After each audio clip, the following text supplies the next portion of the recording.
नमस्कार, मैं रमेश ठाकुर। जल्द ही डेली 24 भारत पर होगा हाई अलर्ट।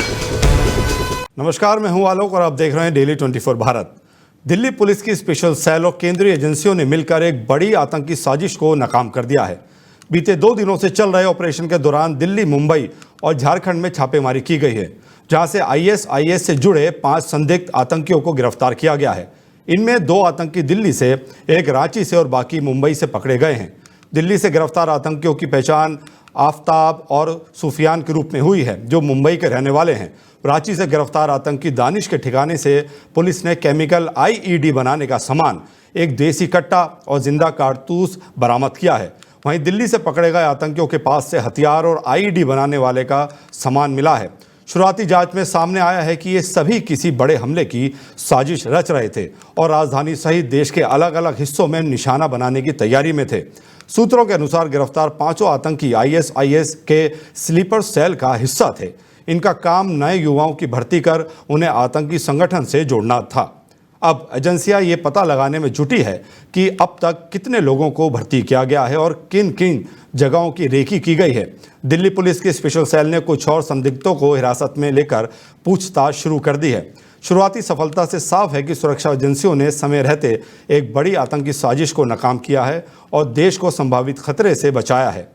इस मुद्दे पर हमारे साथ ज़्यादा बातचीत के लिए हमारे साथ जुड़ेंगे हमारे संवाददाता हिमांशु, जिनसे हम अपडेट लेंगे कि क्या कुछ और सफलता मिली है, ये कैसे पकड़े गए और क्या क्या और इनकी प्लानिंग थी, कहाँ का हमले करने की तैयारी थी और किस संगठन से जुड़े हैं और कितने और स्लीपर सेल जो हैं जो देश के अंदर अभी एक्टिव हैं और कैसे उन तक जल्दी से जल्दी पहुँच पाएंगे, क्या कुछ रहेगा।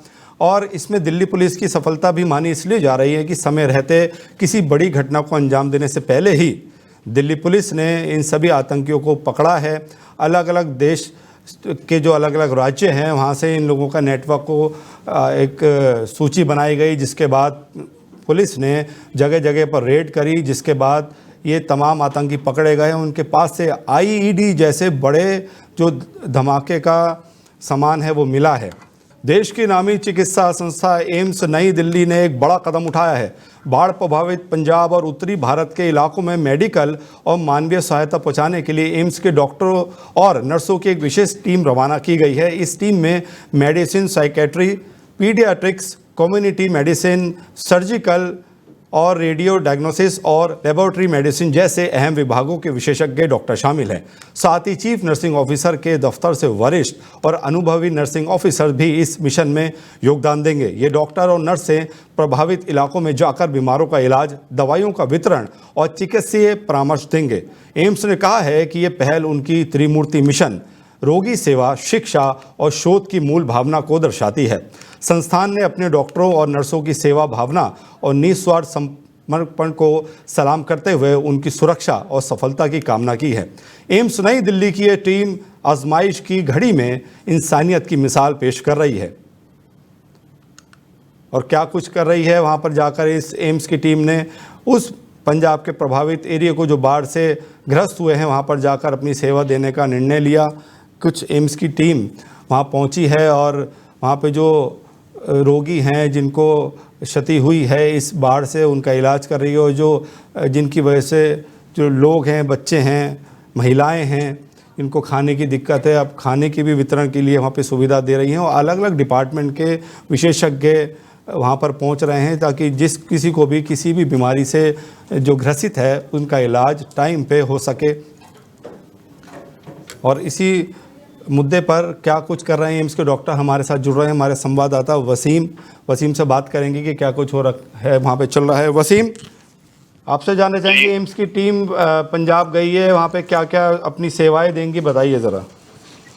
ये एक्चुअली जो पंजाब में ये एम्स की टीम गई है वहाँ पर इनकी तरफ से कई इलाकों को कवर किया गया है जो कि बाढ़ प्रभावित हैं, जिसमें से अजनाला है, रमदास है, गुरदासपुर है और फिरोजपुर है। वहाँ पर जो गांव के जो ग्रामीण क्षेत्र हैं वहाँ पर 3100 से ज्यादा मरीजों का अभी तक इलाज किया गया है और 430 लोगों के अभी तक वहाँ पर ब्लड शुगर टेस्ट और इसमें डायरिया, बुखार, उल्टी और शुगर जैसे जो बीमारी है उस पर जो टीम है वो फोकस कर रही है। तो इसके अंदर कौन कौन से विशेषज्ञ गए हैं? सर इसमें अभी जो एम्स के जो डॉक्टर हैं, नर्सिंग ऑफिसर हैं, लैब टेक्नीशियन हैं, ये तमाम जो डिपार्टमेंट के जो डॉक्टर हैं वो गए हैं। और कितने दिन का उनका ये दौरा रहेगा, और जो फूड सप्लाई है वो भी क्या देंगे वहाँ पे? नहीं सर, इसमें जो 3 दिन का ये दौरा है, और इसमें फूड सप्लाई नहीं सर, ये सारा मेडिकल फैसिलिटी ये वहाँ पर प्रोवाइड कराएंगे, जिसमें antibiotics, antifungal, ORS, flu, diabetes और ब्लड प्रेशर की दवाई हैं, इनहेलर्स हैं, मल्टीविटामिन की दवाइयाँ हैं, और जो स्किन क्रीम है वो भी दी जा रही है। अच्छा, इसके अंदर आप ये बता रहे थे हमें कि जो एम्स की टीम है ये किसी अपने विशेष अभियान को लेकर वहाँ पे गई है, उस अभियान का क्या नाम है? सर इसमें अभी जो मेडिकल इसका एम्स फ्लड रिलीफ मिशन करके इनका जो अभियान है उसको लेकर ये टीम गई है, और इस टीम में 22 सदस्य हैं जो कि अलग अलग डिपार्टमेंट से, अलग अलग फील्ड से आते हैं, वो तमाम लोग वहाँ पर पहुंचे हुए हैं। अच्छा, ये जो जितना भी आप बता रहे हैं विशेषज्ञ गए हैं, आने जाने का खर्चा है, दवाइयों का खर्चा है, ये सरकार दे रही है या कैसे हो रहा है? सर इसमें NGO हैं, कुछ सामाजिक संगठन हैं, और कुछ कलाकार हैं, उनकी तरफ से भी, इस फाउंडेशन की तरफ से और एम्स की तरफ से भी इसमें योगदान दिया जा रहा है। बहुत बहुत धन्यवाद वसीम हमसे जुड़ने के लिए। तो ये थे हमारे संवाददाता वसीम जो बता रहे हैं कि ये 3 दिन के दौरे पर एम्स की टीम गई है, जो भी रोगी है वहाँ पे उनका इलाज करने के लिए। प्रधानमंत्री नरेंद्र मोदी आज अपने संसदीय क्षेत्र वाराणसी के दौरे पर पहुंच रहे हैं। इस दौरान उनके साथ मॉरिशस के प्रधानमंत्री नवीन चंद राम गुलाम भी मौजूद रहेंगे। मोदी का ये दौरा लगभग 4 घंटे का होगा, जिसमें कई अहम कार्यक्रम शामिल हैं। बाबतपुर एयरपोर्ट पर प्रधानमंत्री मोदी का भव्य स्वागत किया जाएगा। यहाँ से वो सीधे होटल ताज जाएंगे, जहाँ उनका और मॉरिशस के प्रधानमंत्री का स्वागत सांस्कृतिक कार्यक्रमों के लिए किया जाएगा।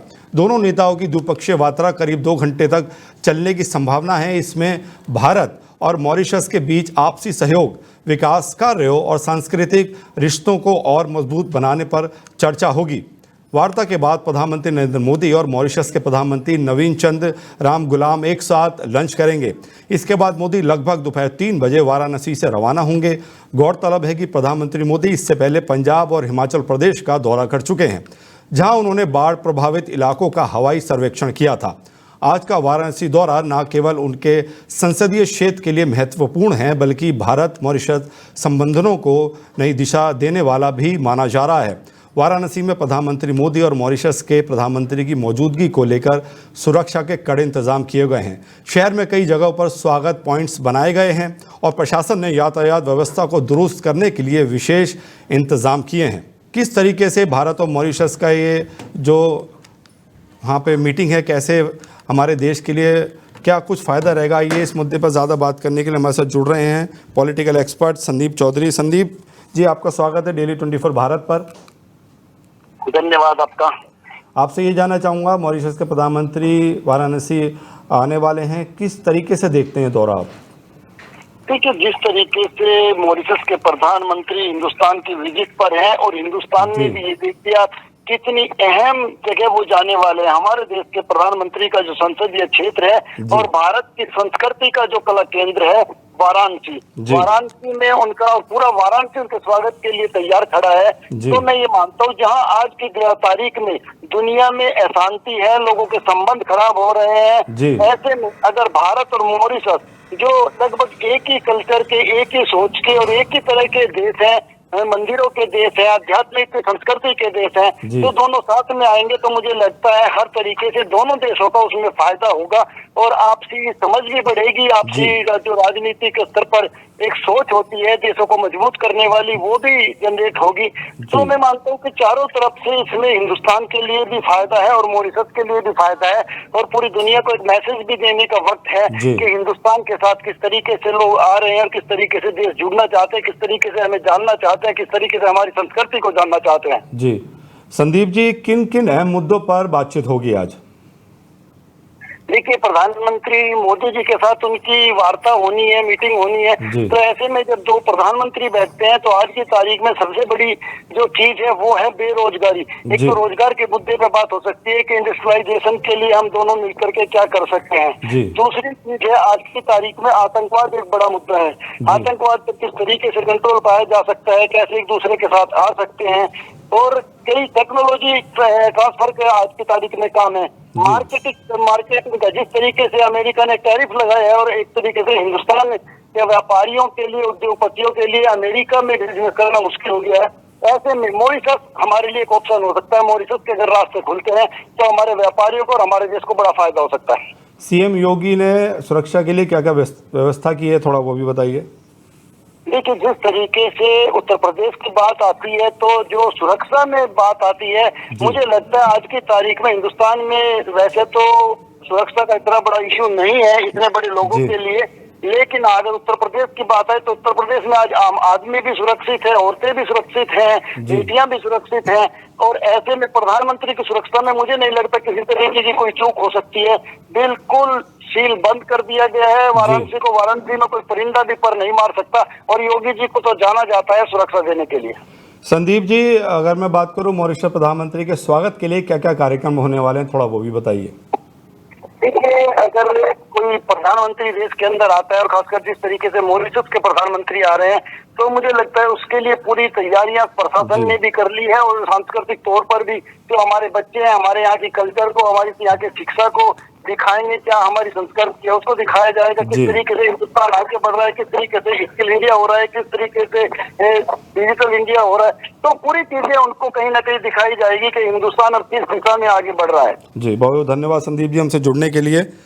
ये थे हमारे पॉलिटिकल एक्सपर्ट संदीप चौधरी, जिनका कहना है ये जो दौरा है प्रधानमंत्री मॉरिशस के जो यहाँ पर आ रहे हैं वो बहुत अहम देखा जा रहा है भारत और मॉरिशस के संबंधों को लेकर। नेपाल में हालात लगातार बिगड़ते जा रहे हैं। राजनीतिक अस्थिरता और हिंसा के बीच कैदियों के जेल तोड़कर भागने की घटनाएं सामने आ रही हैं। ताज़ा मामला रामेछाप जिले का है, जहां कैदियों ने जेल से भागने की कोशिश की है। इस दौरान सेना ने फायरिंग की, जिसमें 2 कैदियों की मौत हो गई है जबकि 10 अन्य घायल हो गए हैं। यह घटना सेना के नियंत्रण संभालने के बाद पहली बार हुई गोलीबारी मानी जा रही है। नेपाल में जारी उथल पुथल के बीच अब तक करीब 15,000 कैदी जेल से फरार हो चुके हैं। कई कैदी नेपाल से भागकर भारत की सीमा में दाखिल होने की कोशिश कर रहे हैं।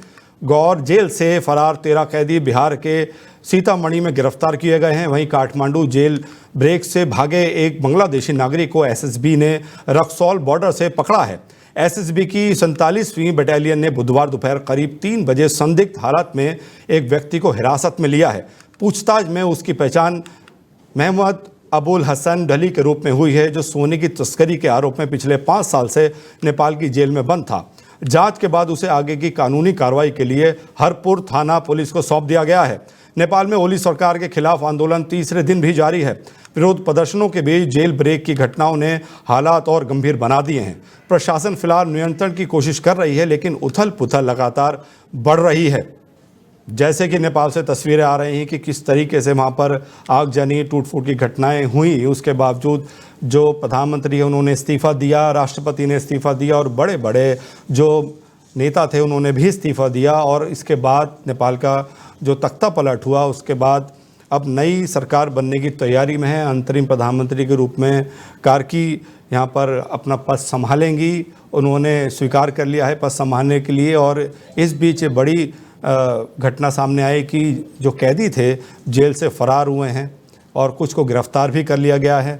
आर्मी ने मोर्चा संभाला है, आर्मी चीफ ने मोर्चा संभाला है और कुछ कैदियों को बिहार और नेपाल के बॉर्डर से भी गिरफ्तार किया गया है। कितने कैदी अभी और बाहर हैं, आर्मी उस पर क्या अपना और स्टैंड ले रही है, इस मुद्दे पर ज़्यादा बातचीत के लिए हमारे साथ जुड़ रहे हैं हमारे नेपाल से संवाददाता अजमल। अजमल जी, तो आपसे मैं जानना चाह रहा था कि कितने कैदी अभी पकड़े जा चुके हैं और कितने कैदी अभी छूटे हुए हैं। जी मैं आपको बता दूं कि लगातार जब से ही नेपाल में विवाद हुआ और प्रदर्शनकारियों ने जिस तरह से वहां पर तबाही मचाई है, उसके बाद से ही लगातार जेलों से जो कैदियों के भागने का सिलसिला है वो लगातार देखने को मिल रहा है। और जो नेपाली प्रशासनिक अधिकारियों के जो आंकड़े बता रहे हैं, तकरीबन 13,000 से अधिक जो कैदी हैं वो तकरीबन 20 जेलों से भागे हैं और अभी भी लगातार भाग रहे हैं। हालांकि अभी ताजा खबर जो आई है, वहां पर एक जेल से जो है कैदी भाग रहे थे, तकरीबन वो 13 कैदी थे जो भाग रहे थे, जिसमें से 2 कैदियों को गोली मार दी गई है आर्मी की तरफ से। लेकिन इसके साथ में जो अगर देखा जाए, जो कैदी जो भाग करके फिर वो जो भारतीय सीमा में प्रवेश करना चाह रहे हैं, उन पर कैसे नकेल कसी जा रही है। तो ऐसे में देखा जा रहा है कि जो जैसे उत्तर प्रदेश सीमा भी कुछ नेपाल में लगती है, बंगाल की सीमा भी लगती है, बिहार की सीमा भी नेपाल में लगती है। तो उत्तर प्रदेश, खासी अगर बात करें उत्तर प्रदेश की, तो उत्तर प्रदेश में तकरीबन जो है एसएसबी के जवानों ने 10 कैदियों को पकड़ा है और उसको सेना के हवाले किया है। कुल भारत में अभी तक ताजा खबरें आ रही हैं, 22 कैदी जो है कुल पूरे भारत में जो नेपाल से भागे थे उनको पकड़ करके उनके हवाले किया गया है, नेपाली आर्मी के हवाले। इसी तरह से 3 बंगाल में है, 10 उत्तर प्रदेश में है और 22 जो है बिहार में। तो लगातार जो है जो कैदी भाग रहे हैं नेपाल से और ये प्रवेश करना चाह रहे हैं भारत में। लेकिन भारत सरकार हो या भारतीय सीमा बल हो, सशस्त्र सीमा बल हो, एसएसबी के साथ साथ जो पुलिस फोर्स हो, वो तमाम लोग जो है सतर्कता दिखा रहे हैं और किसी तरह से जो घुसपैठिए हैं प्रवेश करना चाह रहे हैं, वो कैदी जो प्रवेश करना चाह रहे हैं, वो नहीं होने दिया जा रहा है, उनको असफलता मिल रही है कहीं ना कहीं। जी, आप मुझे बताइए कि घटना हुई क्यों, कैदी कैसे भागे जेल से? क्या वहाँ सुरक्षा व्यवस्था नहीं थी या फिर जो पुलिस थी या फोर्स थी वहाँ पर तैनात नहीं थी? देखिए, मामला ये हुआ कि जो है जैसे ही प्रदर्शन स्टार्ट हो गया था, प्रदर्शन लगातार हो ही रहा था, उसी बीच जो है गृह मंत्री हो या वित्त मंत्री हो, इन सरकार में मौजूद तमाम मंत्रियों ने पद से इस्तीफा दिया और उसके बाद जो है मंगलवार को खुद प्रधानमंत्री वहां के इस्तीफा दे देते हैं। तो इसके बाद जो है ये हुआ था, प्रधानमंत्री की और सेना प्रमुख से जब बात होती है तो उन्होंने कहा था कि हम आप पहले पद से इस्तीफा दीजिए, तब सेना मैदान में उतरेगी। तो जब ये हुआ कि प्रधानमंत्री ने इस्तीफा दिया और सेना जब तक उतरी उससे पहले ये जो वहां की स्थानीय पुलिस थी, जो प्रशासनिक पुलिस थी, वो प्रशासनिक पुलिस ने मोर्चा नहीं संभाला। इससे ये हुआ कि जो है जो वहां के कैदी थे, प्रदर्शनकारी थे, वो और उग्र हो गए और जो उनका प्रदर्शन था वो उग्र में तब्दील हो गया, जिसका असर ये रहा कि जेलों में कैदी हो या प्रदर्शनकारी जो निजी आवास पर हमला कर रहे थे, आगजनी कर रहे थे, सरकारी आवास हो, सरकारी भवन हो, इन तमाम लोग जगहों पर जो तस्वीरें आई जिस तरह से आगजनी की और उपद्रवियों की, तो ये जो स्थानीय प्रशासन ने नकेल नहीं कसी, उन्होंने स्ट्रिक्ट एक्शन नहीं लिया। इसकी जो ताजा तस्वीरें आपने कल भी देखी होंगी, किस तरह से आगजनी लगातार हो रही थी। तो वहां पर जो स्थानीय पुलिस थी, उन लोगों ने प्रदर्शनकारियों पे गोली चला दी, इससे थोड़ा प्रदर्शन और उग्र हो गया। तो इसका खासा फायदा इन लोगों को हुआ, जेल में बंद कैदियों को हुआ। इन्होंने अभी भी खबरें आ रही हैं कि लगातार जो कैदी हैं वो दीवार तोड़ करके भागने का प्रयास कर रहे हैं। तो करप्शन की जो सरकार थी, अंत हुआ उसका, लेकिन अभी भी तस्वीरें साफ होना बाकी है कि किस तरह से जो नई सरकार है उसका गठन होना है, किस तरह से जो नए प्रधानमंत्री कौन बनते हैं। कई नाम सामने आ रहे हैं कि बालेन शाह हो या एक महिला जो कि पूर्व चीफ जस्टिस रही हैं वहां की नेपाल की, सुशीला कार्की जी, उनका भी नाम सामने आ रहा है। लेकिन जब ऑनलाइन एक वोटिंग कराई जाती है जेनजी की, कि देखा जाए कि किस तरह से जेनजी किसके समर्थन में है, तो तस्वीरें जब यहाँ पर साफ हुई कि जेनजी के ने जब वोटिंग करी तो सुशीला कार्की के पक्ष में 3832 वोट डाले गए हैं, उनके खिलाफ में जेनजी ने 7711 वोट डाले हैं। तो यहाँ से ये तस्वीरें साफ हुई कि जेनजी जो है वो सुशीला कार्की जी को नहीं चाहती है कि वो हमारे देश की प्रधानमंत्री बने। तो अब ये अब नया प्रश्न चिन्ह खड़ा हो गया है देश के सामने कि अब जब इनको नकारा जा रहा है तो अब किसको अपनाएगी जेनजी, क्योंकि जेनजी ही मेन प्रदर्शन का मुख्य कारण है और जेनजी ही चाहती है कि किसको प्रधानमंत्री बना जाए। जब तक जेनजी संतुष्ट नहीं होगी तब तक ये प्रदर्शन लगातार चलता रहेगा। जी, अच्छा, आप ये बताइए अभी क्या अपडेट है नेपाल में, क्या व्यवस्था है? कोई टूट फूट की खबर तो नहीं आ रही, शांति कायम है? जी अभी फिलहाल तो दुकानें हैं वो खुल चुकी हैं और आवागमन भी लगातार पूरी तरह से संचालित हो गया है, क्योंकि आर्मी ने पूरी तरह से मोर्चा संभाल लिया है। हालांकि बॉर्डर, अगर बॉर्डर स्तर पे बात करें तो बॉर्डर तो लगातार उसी मंगलवार की देर शाम से ही सील कर दिया गया था, चाहे इंडिया बॉर्डर हो चाहे नेपाल बॉर्डर हो, तो पूरी तरह से बॉर्डर सीमाएं जो है वो सील है। इसके अंदरूनी की अगर बात करें नेपाल की, तो पूरी तरह से संचालन हो रहा है, चाहे वो दुकानों को देख लिया जाए, दुकानें भी खुल गई हैं, ऑफिसेज भी खुल रहे हैं, लेकिन सरकारी जो भवन है वो अभी भी पूरी तरह से बंद है। सरकारी जो काम है वो पूरी तरह से बंद है, क्योंकि जब तक नई सरकार का गठन नहीं होगा तब तक किसी भी सरकारी प्रशासनिक जो कार्यालय है वहां पर जो कार्य है वो प्रारंभ नहीं होगा। जी बहुत धन्यवाद इस अपडेट के लिए। तो ये थे हमारे संवाददाता जो बता रहे हैं कि नेपाल में जो स्थिति है अभी काबू में कर ली गई है और जितने भी कैदी हैं कईयों को पकड़ लिया गया है और आर्मी ने मोर्चा संभाला है, जिसके बाद व्यवस्था काबू में है। अमेरिका से इस वक्त की सबसे बड़ी खबर सामने आ रही है। यूएसए के सीईओ चार्ली कर्क की गोली मारकर हत्या कर दी गई है। ये हमला यूटा वैली यूनिवर्सिटी में एक डिबेट इवेंट के दौरान हुआ। जानकारी के मुताबिक चार्ली कर्क जब कार्यक्रम में बोल रहे थे तभी अचानक फायरिंग शुरू हो गई। उन्हें गंभीर हालत में अस्पताल ले जाया गया, लेकिन इलाज के दौरान उनकी मौत हो गई। इस घटना ने पूरे अमेरिका को झकझोर कर रख दिया है। हमले के बाद पुलिस ने तुरंत कार्रवाई करते हुए एक संदिग्ध को हिरासत में ले लिया है। हालांकि अब तक उनकी पहचान उजागर नहीं की गई है। बताया जा रहा है कि चार्ली कर्क की यूनिवर्सिटी में मौजूदगी को लेकर पहले से ही विवाद था। कई लोगों ने उनके कार्यक्रम का विरोध किया था और ऑनलाइन याचिका दायर कर इसे रद्द करने की मांग की थी। इस याचिका पर करीब 1000 हस्ताक्षर भी हुए थे, लेकिन यूनिवर्सिटी प्रशासन ने साफ कर दिया था कि कार्यक्रम रद्द नहीं होगा, क्योंकि ये फ्री स्पीच और संवाद की आज़ादी के अधिकार से जुड़ा हुआ मामला था। चार्ली कर्क की मौत पर पूर्व राष्ट्रपति ट्रंप ने दुख जताया है और उनके सम्मान में पूरे अमेरिका में राष्ट्रीय झंडे आधे झुकाने का आदेश दिया है। फिलहाल पुलिस जांच कर रही है और गोलीबारी के पिछले और असली मकसद क्या था इसके और जानकारी जुटा रही है। इंग्लैंड दौरे पर जिस कुलदीप यादव को पूरी टेस्ट सीरीज में एक भी मैच खेलने का मौका नहीं मिला था, वही अब एशिया कप के पहले ही मुकाबले में छा गए। स्पिन के जादूगर ने कमज़ोर यूएई के बल्लेबाजों को ऐसा उलझाया कि पूरी टीम बेबस नजर आई। इंग्लैंड दौरे पर टीम मैनेजमेंट ने यह तर्क दिया था कि वहां भी कंडीशन स्पिनर्स के लिए मुफीद नहीं है। इसी कारण कुलदीप को बेंच पर बैठाए रखा गया और लंबे बल्लेबाजी ऑर्डर के लिए वाशिंगटन सुंदर को प्लेइंग 11 में जगह मिली। लेकिन बुधवार को यूएई के खिलाफ कुलदीप ने दिखा दिया कि उन्हें नजरअंदाज करना कितनी बड़ी भूल हो सकती है। ट्रेडिशनल तरीके से गेंद को घुमाते हुए कुलदीप ने ऐसा स्पेल फेंका कि यूएई के बल्लेबाज हर बार चकमा खा गए। विकेट लेने की उनकी क्षमता इतनी स्पष्ट दिख रही थी कि मानो वे जब चाहें विकेट झटक सकते हैं। नतीजा ये हुआ कि यूएई की टीम पूरी तरह सरेंडर कर बैठी। गौर करने वाली बात यह भी रही कि भारत ने मुकाबला 93 गेंद पहले ही जीत लिया। इस जीत ने इंग्लैंड के उस रिकॉर्ड को टूटने से बचाया जिसमें T20 में सबसे जल्दी जीत दर्ज करने का आंकड़ा दर्ज है। कुलदीप यादव की ये परफॉर्मेंस ना सिर्फ उनकी वापसी की कहानी कह रही है, बल्कि टीम मैनेजमेंट को भी ये याद दिला रही है कि स्पिनर की असली ताकत को हल्के में नहीं लिया जा सकता। इस बुलेटिन में इतना ही, फिर मुलाकात होगी। अपने ख्याल रखिए और देखते रहिए डेली 24 भारत। नमस्कार।